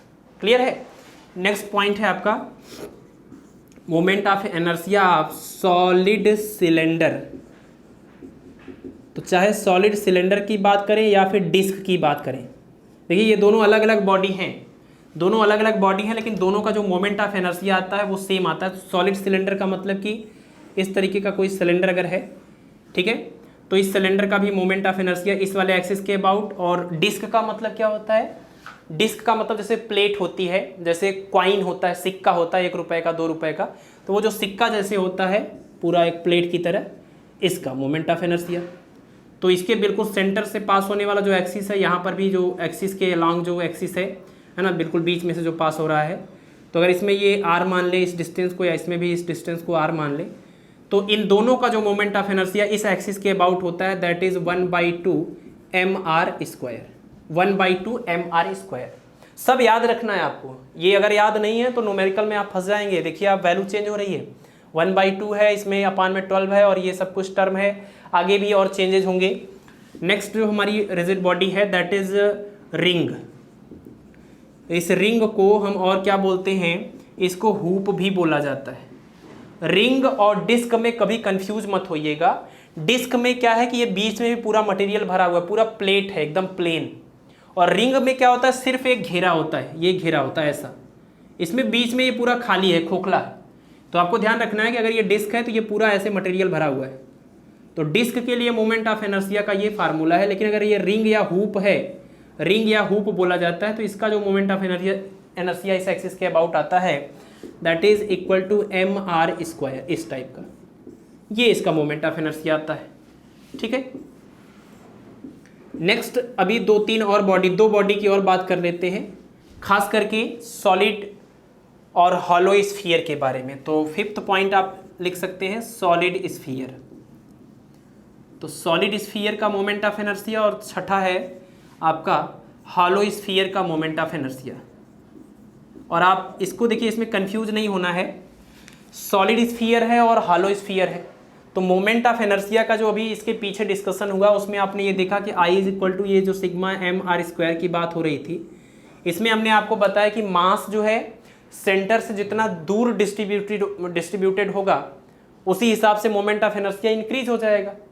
तो सॉलिड स्फीयर की बात करें और हॉलो स्फीयर की बात करें, तो सॉलिड स्फीयर के केस में और हॉलो स्फीयर के केस में मोमेंट ऑफ इनर्शिया किस में ज़्यादा होगा। अगर इसके सेंटर से पास होने वाला कोई एक्सिस हो तो इस एक्सिस के अबाउट जो इसका मोमेंट ऑफ इनर्शिया होगा वो किस में ज़्यादा होगा, सॉलिड स्फीयर में कि हॉलो स्फीयर में। तो बहुत ही सिंपल सी बात है कि सॉलिड स्फीयर में जो मास होगा वो सेंटर के एकदम तुरंत बाद से कंटिन्यूअस होगा, जबकि हॉलो स्फीयर में क्या होगा, थोड़ा दूर डिस्ट्रीब्यूटेड होगा, सरफेस पर होगा। तो इसका मतलब कि हॉलो स्फीयर का मोमेंट ऑफ इनर्शिया ज़्यादा होगा और सॉलिड स्फीयर का मोमेंट ऑफ इनर्शिया कम होगा। तो ये है, मान लेते हैं कि सॉलिड स्फीयर है ना, ये सॉलिड स्फीयर है, और नीचे जो हमने बनाया है ये मान लीजिए आपकी हॉलो स्फीयर है। तो सॉलिड स्फीयर के लिए मोमेंट ऑफ इनर्शिया कम होना चाहिए, तो ये आता है 2/5 mr², ये है सॉलिड स्फीयर के लिए। और हॉलो स्फीयर के लिए आता है ज़्यादा, यानी कि 2/3 mr²। और इसी बेसिस पर आप इसको याद भी रखेंगे, है ना। इसको डिफरेंशिएट करके याद रखने के लिए आप ध्यान रखिए 2/3 है, 2/5 है, तो अपान में 5 है तो डिवाइड करने पर कम हो जाएगा, अपान में 3 है तो डिवाइड करने पर ज़्यादा हो जाएगा। डिवाइड करने पर ज़्यादा होने का मतलब मोमेंट ऑफ इनर्शिया ज़्यादा होने का मतलब hollow sphere, moment of inertia कम होने का मतलब सॉलिड स्फीयर। क्लियर है। तो इतनी बॉडी का और इन एक्सिस के अबाउट मोमेंट ऑफ इनर्शिया आपको ध्यान रखना है। ठीक है, तो ये रॉड का है ml²/12, रेक्टेंगुलर लैमिना का ml² + b²/12, और ये सॉलिड सिलेंडर हो या डिस्क हो ½ mr², और अगर ये हुप या रिंग हो तो इसका mr², और सॉलिड स्फीयर का 2/5 mr² और हॉलो स्फीयर का 2/3 mr²। तो ये सारे मोमेंट ऑफ इनर्शिया आप ध्यान रखिएगा, इसके डेरिवेशन के बारे में आपको नहीं पढ़ना है यहाँ पर। अब आगे जो टॉपिक है, ठीक है, ये मोमेंट ऑफ इनर्शिया कंप्लीट हो गया आपका। अब मोमेंट ऑफ इनर्शिया के बाद जो है बहुत सारे इसमें टर्म हैं रोटेशनल मोशन में, तो उन सभी टर्म की हम बात कर लेते हैं, फिर लास्ट में सारे फार्मूले को एक साथ लिखते हुए आपको कंपेयर करके बताएंगे। तो आगे जो टर्म है, जैसे कि कुछ खास टर्म की अगर हम बात करें तो जैसे टॉर्क इक्वल टू जो फार्मूला होता है, टॉर्क इक्वल टू टॉर्क या मोमेंट ऑफ फोर्स, तो टाउ इक्वल टू वैसे तो r×f होता है वेक्टर के फॉर्म में। इसके अलावा एक और फार्मूला होता है tau is equal to I × alpha, ये भी आपको याद रखना है। इसमें जो अल्फ़ा है वो क्या है, इसको हम बोलते हैं एंगुलर एक्सेलरेशन, और ये क्या है, टॉर्क है। तो relation between torque and angular acceleration का ये फार्मूला आपको याद रखना है, और relation between force end moment of force ये रिलेशन हो गया। ठीक, इसको इक्वेशन नंबर 1 मान ले सकते हैं, इसको हम इक्वेशन नंबर 2 ले सकते हैं। इसके अलावा एक फार्मूला और होता है कि एंगुलर मोमेंटम। एंगुलर मोमेंटम, सबसे पहले तो आप यही समझिए what is angular momentum. Angular momentum के बारे में चीज़ें पूछी जाती हैं। देखिए, एंगुलर मोमेंटम को बहुत सारी जगहों पर कैपिटल L से भी एक्सप्रेस किया जाता है और J से भी एक्सप्रेस किया जाता है, तो कोई भी आप सेलेक्ट कर सकते हैं, कैपिटल L और J। तो एंगुलर मोमेंटम जो होता है वो होता क्या है रियल में, तो हम इसकी अगर डेफिनेशन लिखें तो moment of linear momentum, moment of linear momentum जो होता है उसको हम बोलते हैं एंगुलर मोमेंटम। तो J is equal to moment of linear momentum. और फिर से देखिए मोमेंट वर्ड आ गया, हमने कई बार आपको मेंशन किया, मोमेंट ऑफ इनर्शिया में भी मोमेंट आता है, मोमेंट ऑफ फोर्स में भी आता है और मोमेंट ऑफ मास में भी आता है। तो अभी तक 3 तरह के मोमेंट आप पढ़ चुके थे, ये चौथा है मोमेंट ऑफ लीनियर मोमेंटम। तो लीनियर मोमेंटम को P से एक्सप्रेस करते हैं और मोमेंट का मतलब R से मल्टीप्लाई होगा और वेक्टर के फॉर्म में मल्टीप्लाई होता है, यानी R और P दोनों का क्रॉस प्रोडक्ट करेंगे तो वेक्टर J आ जाएगा। तो पहली बात तो ये आपका हो गया एंगुलर मोमेंटम और लीनियर मोमेंटम के बीच का रिलेशन। एंगुलर मोमेंटम और लीनियर मोमेंटम के बीच का रिलेशन, डिफिनीशन ये है कि angular momentum is the moment of linear momentum. और आप देखिए कि लीनियर मोमेंटम की अगर हम बात करें तो इसका फार्मूला P इक्वल टू होता है m इंटू में V। V जो है वेलोसिटी है, वेक्टर क्वांटिटी है, ये स्केलर है तो ये भी एक वेक्टर होगा। और P का डायरेक्शन किधर होगा, तो P का डायरेक्शन उधर ही होगा जिधर वेलोसिटी का डायरेक्शन होगा। तो अगर आपको J का डायरेक्शन पता करना है तो इस फार्मूले को थोड़ा ओपन करते हैं। J equal to R cross P की जगह पर लिखिए M और V। तो m तो कांस्टेंट है, तो m को अगर आप यहाँ से इन दोनों में से बाहर निकाल दीजिए, m को कॉमन लीजिए और यहाँ पर लिखिए r क्रॉस v। तो इससे ये पता चल रहा है कि एंगुलर मोमेंटम का जो डायरेक्शन है वो r और v दोनों के परपेंडिकुलर होगा, क्योंकि क्रॉस प्रोडक्ट है। तो क्रॉस प्रोडक्ट के बाद जो रिजल्ट आता है उन दोनों वेक्टर के बिल्कुल परपेंडिकुलर होता है। तो जो j है, vector j is perpendicular to both vector r and vector v। बिल्कुल वैसे ही जैसे यहाँ पर टाउ r और f दोनों के परपेंडिकुलर होता था, तो बिल्कुल वैसे यहाँ पर भी j जो है r और v के परपेंडिकुलर है। और इसका भी डायरेक्शन पता करने का सेम तरीका है, एकदम सेम तरीका है जैसे कि आपने टाउ का डायरेक्शन पता किया था, that is right hand thumb rule. तो राइट हैंड थंब रूल अभी हमने बता ही दिया है, तो आपको पता है। तो राइट हैंड थंब रूल यानी कि क्रॉस प्रोडक्ट रूल के बेसिस पर आप एंगुलर मोमेंटम का डायरेक्शन पता कर सकते हैं। आप राइट हैंड को पहले आप आर के डायरेक्शन में, है ना, ये जो रेडियस वेक्टर आर है उसके डायरेक्शन में थंब को रखेंगे, फिंगर्स को रखेंगे और किधर कर्ल करेंगे, वी की तरफ। जो डायरेक्शन ऑफ वेलोसिटी है उधर कर्ल करेंगे, तो इसके बाद ये जो थंब होगा वो वेक्टर जे के डायरेक्शन को बताएगा। क्लियर है? तो बिल्कुल टाउ की तरह इसका भी डायरेक्शन हम कैलकुलेट कर सकते हैं। और यहाँ से देखिए आप m into we into R, अगर हम इसको स्केलर के फॉर्म में लिखें तो j equal to M into we into r आ जाएगा। तो ये फार्मूला भी काफ़ी पॉपुलर है एंगुलर मोमेंटम कैलकुलेट करने के लिए। तो linear momentum p equal to M into V होता है और angular momentum j equal to M V into R होता है, तो वही r एक्स्ट्रा हो जाता है। ठीक है, p इक्वल टू वी है, एम वी है और j इक्वल टू है एम वी आर। ये लीनियर मोमेंटम है और ये एंगुलर मोमेंटम है। ठीक, चलिए, तो ये तो इनके बीच का रिलेशन हो गया। तो फार्मूले की हम बात कर रहे थे, वैसे भी ये भी अपने आप में एक इम्पॉर्टेंट फार्मूला है, ये भी एक इम्पॉर्टेंट फार्मूला है। और 4 इक्वेशन हो गए। आप देखिए यहाँ पर से जो जे है ना, ये जो जे है एंगुलर मोमेंटम जे, वो मोमेंट ऑफ इनर्शिया और एंगुलर वेलोसिटी के साथ इस तरीके का रिलेशन है, j equal to I into omega. J equal to I into omega type का रिलेशन है। ये इसी फार्मूले से मैच करता है, लीनियर मोमेंटम के फार्मूले से एंगुलर मोमेंटम का ये फार्मूला मैच करता है। Linear momentum is equal to mass into velocity. यहाँ पर मास का मतलब आपको पता ही है, लीनियर मोशन में मास का मतलब इनर्शिया है और वेलोसिटी का मतलब लीनियर वेलोसिटी है। तो जब लीनियर से हम रोटेशनल में आएंगे तो इनर्शिया की जगह पर मोमेंट ऑफ इनर्शिया यूज़ करेंगे और लीनियर वेलोसिटी की जगह पर एंगुलर वेलोसिटी यूज़ करेंगे। क्लियर है? तो इसी फार्मूले से कंपेयर करते हुए आप इस फार्मूले को याद भी कर सकते हैं। और अभी आपको बताएंगे, एक टेबल बनाएंगे जिसमें ये सारे फार्मूले आ जाएंगे और एक बार सिर्फ आपको देखना है, सारे फार्मूले आपको याद हो जाएंगे। यानी पूरे रोटेशनल मोशन में ये जितने भी इस तरह के हम रिलेशन अभी लिख रहे हैं, ये सारे रिलेशन आपको एक बार देखने से ही सिर्फ याद हो जाएंगे जब हम दोनों को कंपेयर करके लिखेंगे। लेकिन उससे पहले एक बार हम सारे फार्मूले को देख लेते हैं।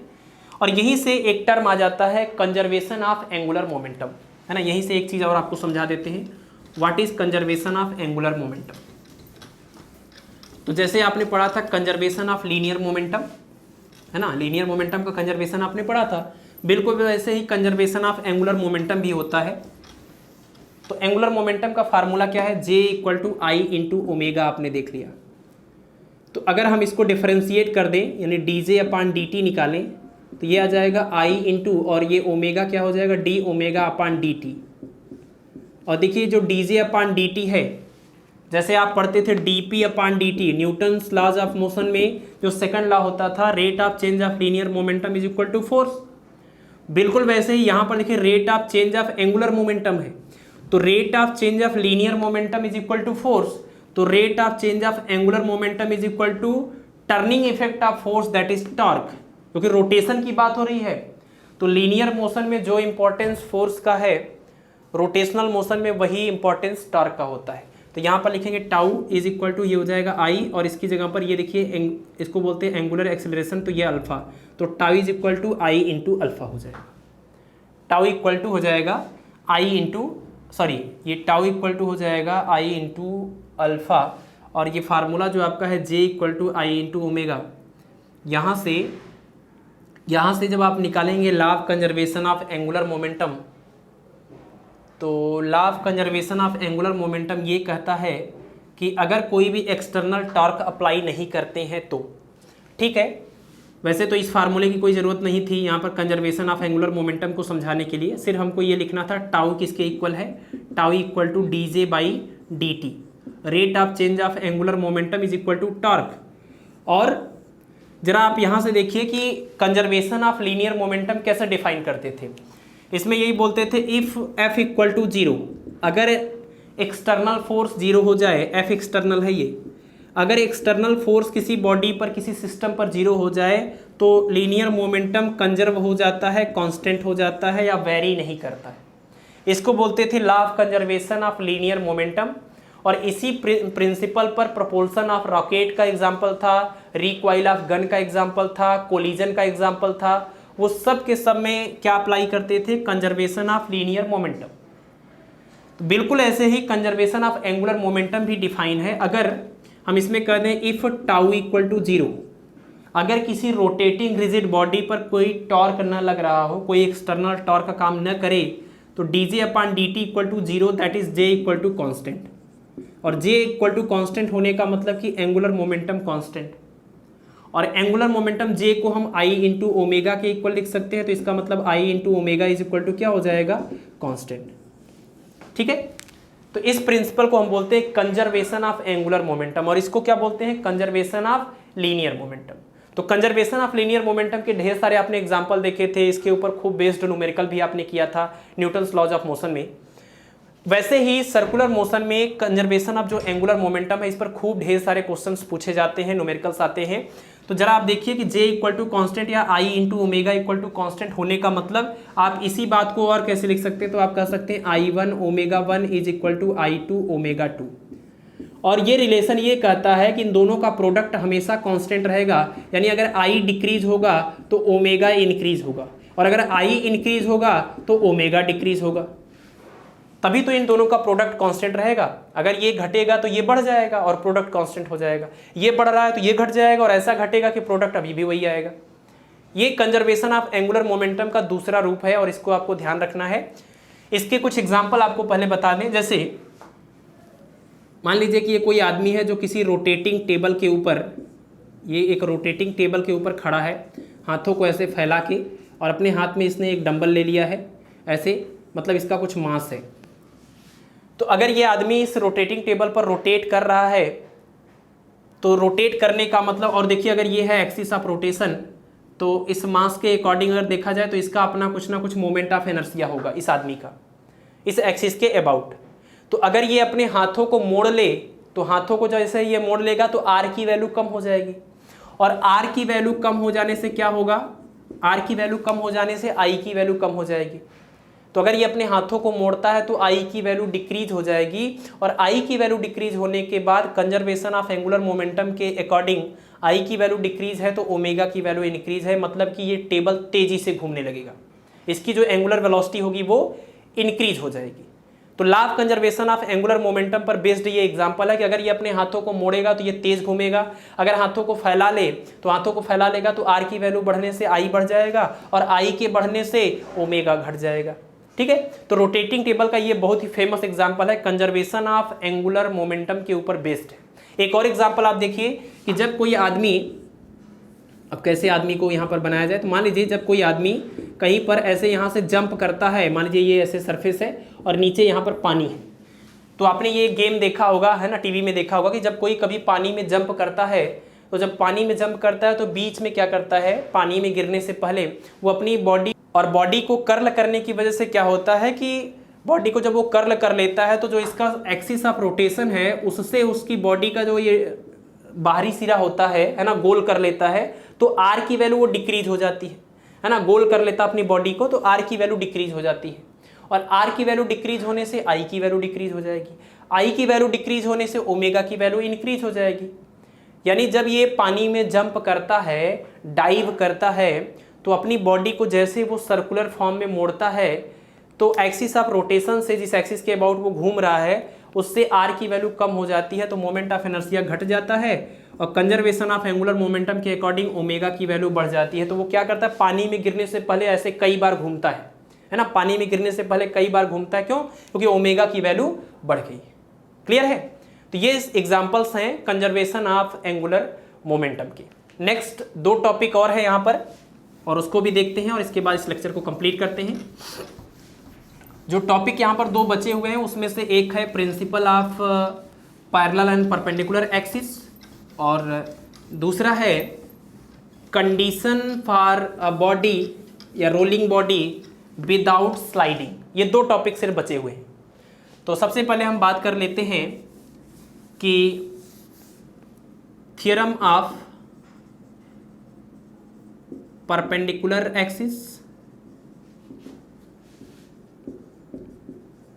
एक्सिस होता है यहाँ पर, और एक दूसरा है थ्योरम ऑफ पैरेलल एक्सिस। देखिए थ्योरम ऑफ परपेंडिकुलर एक्सिस क्या कहता है कि अगर कोई, ये मान लीजिए कोई एक ऑब्जेक्ट है, प्लेन है, और इसमें 2 एक्सिस हैं, ये एक्सिस x है और ये एक्सिस y है। तो अगर कोई ये एक्सिस है z, तो कह रहे हैं कि कोई भी बॉडी जिसके प्लेन में अगर 2 एक्सिस पड़ रही हैं, कोई भी बॉडी और उस बॉडी के प्लेन में जो भी 2 एक्सिस पड़ रही हैं उसके प्लेन में, तो इसके प्लेन में 2 पड़ेंगे। अगर ये बॉडी यहाँ पर होती तो ये दोनों पड़ते, यहाँ पर होती तो ये दोनों पड़ते। तो अगर ये बॉडी मान लीजिए यहाँ पर रखी हुई है, बल्कि हमको इसे ऐसे नहीं यहाँ पर बना देना चाहिए, चलिए ये ऐसे, ये मान लीजिए कोई बॉडी है। तो अगर कोई ऐसी बॉडी है जिसके प्लेन में 2 एक्सिस पड़ रहे हैं, तो ये दोनों एक्सिस जो एक दूसरे के बिल्कुल परपेंडिकुलर हैं, इस बॉडी का इन दोनों एक्सिस के अबाउट जो मोमेंट ऑफ इनर्शिया है, उन दोनों मोमेंट ऑफ इनर्शिया का जो सम होगा वो तीसरे और इन दोनों के परपेंडिकुलर एक्सिस के अबाउट इस ऑब्जेक्ट का, इस लैमिना का मोमेंट ऑफ इनर्शिया होगा। फिर से समझिए इस बात को कि अगर ये लैमिना एक्स वाई प्लेन में है, तो इस लैमिना का एक्स एक्सिस के about moment of inertia I x, y axis के about moment of inertia I y, तो z एक्सिस के अबाउट जो इसका मोमेंट ऑफ इनर्शिया होगा I z, that is equal to I x plus I y. इसी को बोलते हैं थ्योरम ऑफ परपेंडिकुलर एक्सिस। तो अगर ये लैमिना एक्स वाई प्लेन में है, तो इस लैमिना का एक्स एक्सिस के about moment of inertia I x, y axis के about moment of inertia I y का जो सम होगा वो इन दोनों के बिल्कुल परपेंडिकुलर जो एक्सिस है उसके अबाउट इस लैमिना का मोमेंट ऑफ इनर्शिया बताएगा। That is called principle of या थ्योरम ऑफ परपेंडिकुलर एक्सिस। तो आप देखिए इस एक्सिस का यूज करते हुए आप यहाँ से, अगर आपने किसी रिंग का केस ले लीजिए या फिर कोई और भी केस ले लिया, तो मान लीजिए कि ये जो इसका एक्सिस होता है, इस एक्सिस के अबाउट मोमेंट ऑफ इनर्शिया आपको पता है। या फिर आप देखिए कि अगर हम इसको रिंग को ऐसे रख दें, ये ऐसे रिंग रखा हुआ है, ये एक्स एक्सिस है और ये वाई एक्सिस है, तो इस एक्सिस के अबाउट और इस एक्सिस के अबाउट मोमेंट ऑफ इनर्शिया अगर आपको पता है, तो तीसरे वाले एक्सिस के अबाउट जब मोमेंट ऑफ इनर्शिया निकालना होगा, तो इन दोनों एक्सिस के अबाउट मोमेंट ऑफ इनर्शिया का सम कर देंगे, तो इस एक्सिस के अबाउट मोमेंट ऑफ इनर्शिया मिल जाएगा। तो कई न्यूमेरिकल्स में क्या होता है कि किसी बॉडी का मोमेंट ऑफ इनर्शिया किसी एक एक्सिस, किसी दूसरे एक्सिस, 2 एक्सिस के अबाउट पता होते हैं, तीसरे एक्सिस के अबाउट पूछा जाता है। तो थ्योरम ऑफ परपेंडिकुलर एक्सिस अगर आपको यहाँ पर लगता है कि लग जाएगा, है ना, परपेंडिकुलर होने चाहिए सभी axis, theorem of perpendicular axis में सभी एक्सिस परपेंडिकुलर होने चाहिए, तो आप ऐसे निकाल सकते हैं। और ऐसे ही एक और है थ्योरम ऑफ पैरेलल एक्सिस, जो ये क्या कहता है, सपोज ये कोई रिजिड बॉडी है और इस रिजिड बॉडी के सेंटर ऑफ मास से, ये सेंटर ऑफ मास है, सेंटर ऑफ मास से पास होता हुआ कोई एक्सिस है ए बी, और सेंटर ऑफ मास के पैरेलल एक और एक्सिस है, इसको हम ए डैश बी डैश बोल रहे हैं, और इन दोनों के बीच का डिस्टेंस है ए। तो सेंटर ऑफ मास के अबाउट इस बॉडी का जो मोमेंट ऑफ इनर्शिया है उसको ICM बोल रहे हैं। तो इस ए डैश बी डैश जो एक्सिस है उसके अबाउट जो मोमेंट ऑफ इनर्शिया होता है यानी I that is equal to ICM, मतलब किसी भी बॉडी का किसी एक्सिस के अबाउट जो मोमेंट ऑफ इनर्शिया होता है वो किसके इक्वल होता है, तो सेंटर ऑफ मास से पास होने वाले एक्सिस के about moment of inertia plus इस बॉडी का टोटल मास m और दोनों पैरेलल एक्सिस के बीच का जो डिस्टेंस है उसका स्क्वायर। तो इस तरीके से आप किसी एक्सिस ए बी के अबाउट, है ना, सॉरी एक्सिस ए डैश बी डैश के अबाउट इस बॉडी का मोमेंट ऑफ इनर्शिया पता कर सकते हैं by using theorem of parallel axis. तो अगर दो पैरेलल एक्सिस हैं उसमें से एक सेंटर ऑफ मास से पास हो रहा है तो दूसरे वाले पैरेलल एक्सिस के अबाउट इस बॉडी का moment of inertia is equal to centre of mass से पास होने वाले एक्सिस के about moment of inertia plus ma²। तो इसको बोलते हैं थ्योरम ऑफ पैरेलल एक्सिस। तो इसको भी कई जगहों पर यूज़ किया जा सकता है, जैसे मान लीजिए आपको रिंग का इस एक्सिस के अबाउट, ये जो सेंटर से पास होने वाला एक्सिस है इसके अबाउट इसका मोमेंट ऑफ इनर्शिया पता है कि mr² होता है। तो अगर आप इस वाले टेंजेंशियल जो एक्सिस है इसके अबाउट मोमेंट ऑफ इनर्शिया निकालेंगे तो कैसे आएगा, तो इसके अबाउट जो भी मोमेंट ऑफ इनर्शिया आया उसको ICM नाम दे दीजिए, है ना, जो कि mr² के इक्वल होता है, और इनके बीच का डिस्टेंस यानी कि रेडियस है। तो इसका रिजल्ट कितना आ जाएगा, I equal to ICM plus total mass m और डिस्टेंस कितना है दोनों पैरेलल एक्सिस के बीच, तो रेडियस के इक्वल का स्क्वायर, और ICM कितना होता है रिंग के लिए mr² होता है, और ये प्लस mr² कितना आ जाएगा 2mr²। तो देखिए ये जो I इक्वल टू 2mr² है ये भी रिंग का ही मोमेंट ऑफ इनर्शिया है, लेकिन टेंजेंशियल एक्सिस के अबाउट, सेंटर से पास होने वाले एक्सिस के अबाउट निकालेंगे तो सिर्फ mr² आएगा। ठीक है, तो इसीलिए हम पीछे आपसे ये कह रहे थे कि मोमेंट ऑफ इनर्शिया किसी ऑब्जेक्ट का एक्सिस के ऊपर डिपेंड करता है किस एक्सिस के अबाउट आप निकाल रहे हैं। तो लेकिन फिर भी आपको वो सारे मोमेंट ऑफ इनर्शिया ज़्यादा आपको याद रखने जो हमने पीछे आपको बताए हैं, क्योंकि मेन जो मुख्य एक्सिस होते हैं उसके अबाउट मोमेंट ऑफ इनर्शिया सबसे ज़्यादा बार पूछा जाता है, सबसे ज़्यादा उसके ऊपर आधारित क्वेश्चन आते हैं।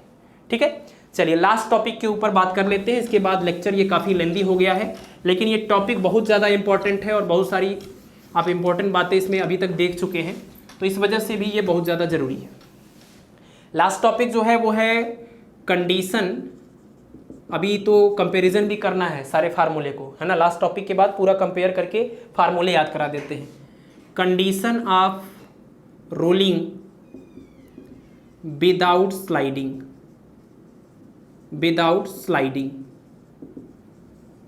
मतलब क्या कि अगर कोई ऑब्जेक्ट रोल करना चाहता है, रोल मतलब ट्रांसलेशन प्लस रोटेशन दोनों, यानी व्हील का जो केस होता है आगे बढ़ने का, तो अगर कोई ऑब्जेक्ट आप रोल कराना चाहते हैं तो बिना फिसलना नहीं है उसको, है ना, आगे जाना है लेकिन रोल भी होना है, तो रोल होना है लेकिन स्लाइड नहीं होना चाहिए, है ना, स्लाइड यानी फिसलना नहीं चाहिए। तो condition of rolling without sliding, बिना फिसले लुढ़कने के लिए कंडीशन क्या होती है आप देखिए। मान लीजिए ये कोई इंक्लाइंड सरफेस है और ये एंगल थीटा है, यहाँ कोई ऑब्जेक्ट है और इसका ये सेंटर है, तो अगर आप चाहते हैं कि ये नीचे की तरफ आए और बिना फिसले आए, वो रोल होते हुए नीचे आए, तो इसके लिए कंडीशन क्या होती है, तो इसके सेंटर ऑफ मास, अगर ये इसका सेंटर ऑफ मास है तो सेंटर ऑफ मास के एक्सीलरेशन के लिए एक फार्मूला होता है A equal to G sine theta और अपान 1 प्लस k² अपान r²। ये एक फार्मूला है, इसको ध्यान रखिए। k क्या है इसमें, k को बोलते हैं radius of gyration, radius of जाइरेशन, और r तो जानते ही हैं आप, r इज द रेडियस। ठीक है, r जो है वो रेडियस है। तो ये एक रिलेशन आपको याद रखना है। ये किसका एक्सेलरेशन है, तो ये है एक्सेलरेशन ऑफ सेंटर ऑफ मास। और जो कंडीशन होती है वो कंडीशन क्या होती है, तो सबसे पहली कंडीशन जो है म्यू एस, और दो तरह के बॉडी के लिए आपको याद रखना है, एक तो सॉलिड सिलेंडर हो या डिस्क हो, सॉलिड सिलेंडर और डिस्क, इनके लिए जो कंडीशन है बिना स्लाइड हुए रोल करने की, वो है 1/3 tan थीटा। और इसमें थीटा क्या है आप समझ रहे हैं, एंगल ऑफ इंक्लाइनेशन है यहाँ पर। और म्यू एस क्या है, ये है मिनिमम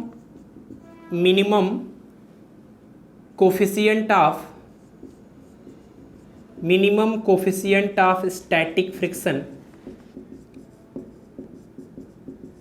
विदाउट फॉर रोलिंग या फॉर रोल विदाउट स्लाइडिंग।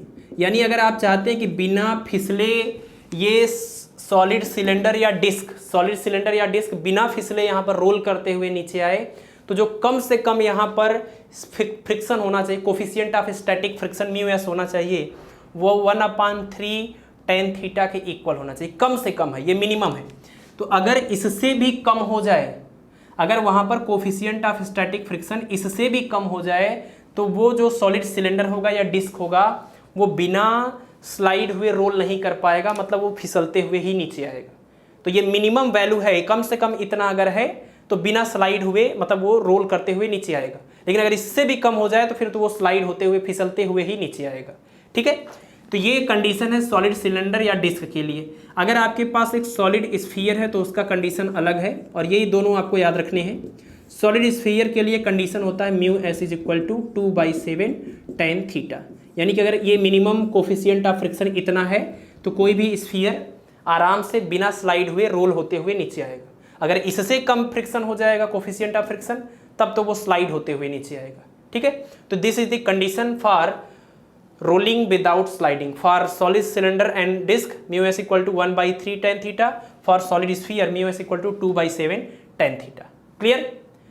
तो इस तरीके से रोटेशनल मोशन का ये कंप्लीट टॉपिक इस लेक्चर में हो गया। काफ़ी लेंदी लेक्चर है, लेकिन अभी आपको हम बताते हैं सारे फार्मूलों का कंपैरिजन।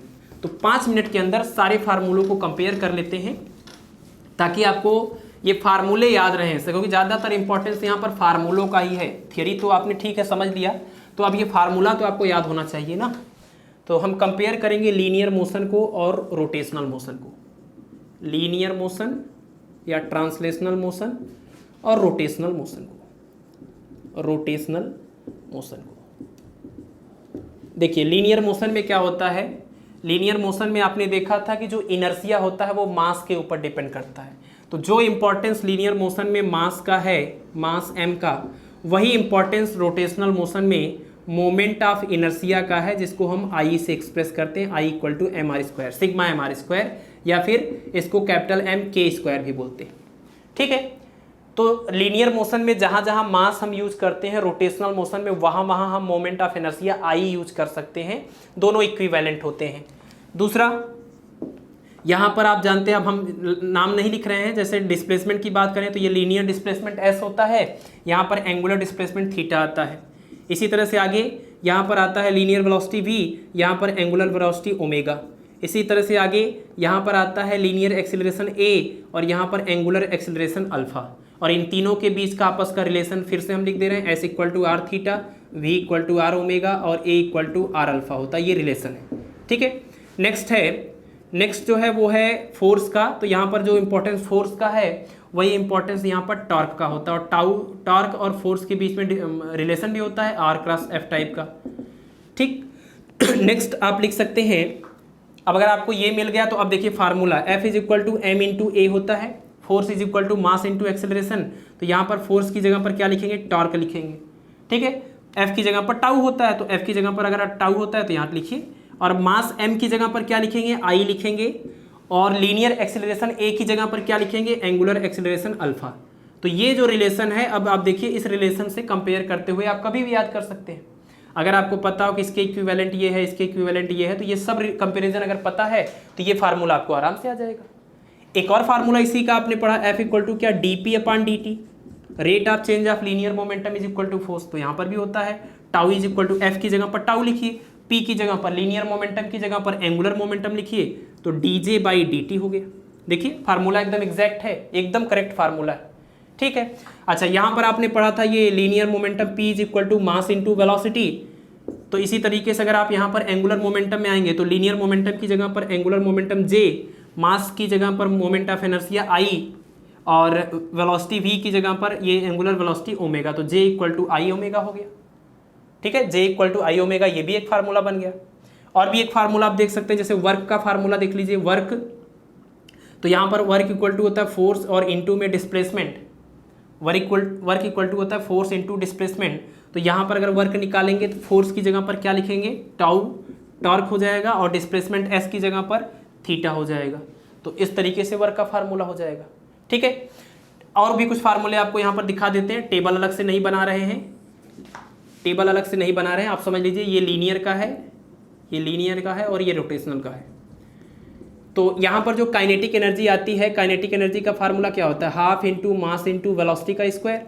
तो यहाँ पर जो काइनेटिक एनर्जी आएगी, रोटेशनल काइनेटिक एनर्जी, उसका फार्मूला कैसे लिखेंगे, हाफ की जगह पर हाफ लिखेंगे, एम की जगह पर मास की जगह पर मोमेंट ऑफ इनर्शिया आई लिखेंगे, क्योंकि दोनों कंपेरेबल होते हैं। और वी स्क्वायर की जगह पर क्या लिखेंगे, ओमेगा स्क्वायर लिखेंगे, वी स्क्वायर की जगह पर ओमेगा स्क्वायर लिख दिया जाएगा। तो ये लीनियर काइनेटिक एनर्जी का फार्मूला, ये रोटेशनल काइनेटिक एनर्जी का फार्मूला। और अगर रोलिंग काइनेटिक, रोलिंग मोशन हो रहा है तो रोलिंग मोशन में ये मोशन भी रहता है, ये मोशन भी रहता है। तो रोलिंग काइनेटिक एनर्जी के अगर फार्मूले की बात करें तो दोनों काइनेटिक एनर्जी का प्लस करेंगे तो रोलिंग काइनेटिक एनर्जी होगी। ठीक है, चलिए नेक्स्ट फार्मूला है, एक फार्मूला सिर्फ और बचा है, और वो क्या है, इक्वेशन ऑफ मोशन।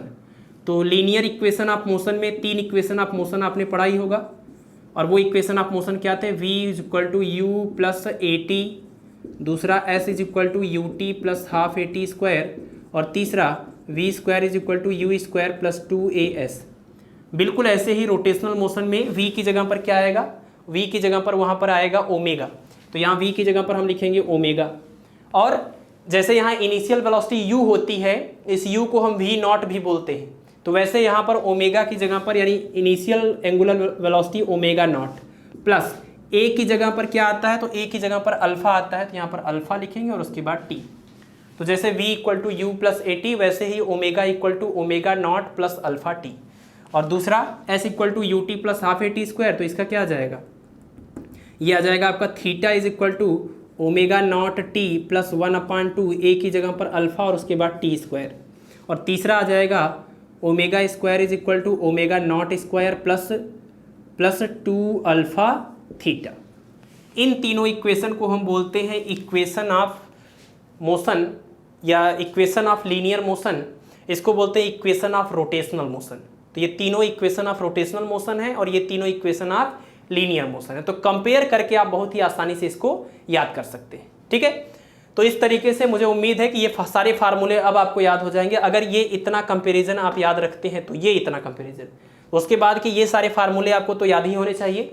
अगर लीनियर मोशन का ये फार्मूला याद है तो एंगुलर मोशन में आप सारे फार्मूले बना सकते हैं इनके बेसिस पर, ये कंपैरिजन के बेसिस पर। क्लियर? चलिए, तो आज की क्लास में इतनी ही चीज़ों को रखते हैं। काफ़ी लेंदी लेक्चर हो गया, लेकिन काफ़ी मज़ा आया इसको पढ़ने में और पढ़ाने में। अब हम आपसे मिलते हैं नेक्स्ट लेक्चर में। तब तक आप पढ़ते रहिए, स्वास्थ्य का ध्यान रखिए और लेक्चर को शेयर करते रहिए। धन्यवाद।